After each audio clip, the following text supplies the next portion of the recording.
Hi, this is Derek from Boise Cylinder Head Services. Today we kind of got a unique, weird kind of thing we don't see every day. It's probably caused by a magnesium alloy type stud. But in our glass beater, we've seen something pretty unique, and I'm just going to show you. So.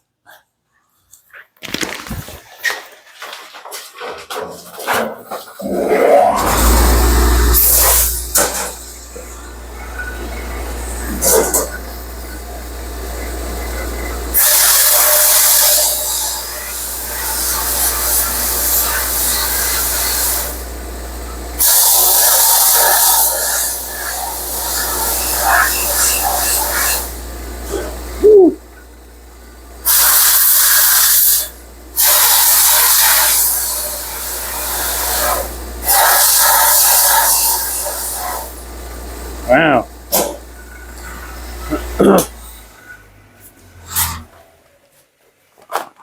So we think because the magnesium alloy or whatever that stud's made out of, we're pretty sure it's magnesium.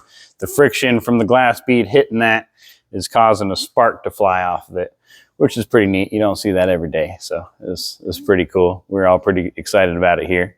But thanks for watching the video. Hit the subscribe button and the like button if you liked our video. And remember to hit that bell notification if you want all our notifications. And remember, it's all in your head.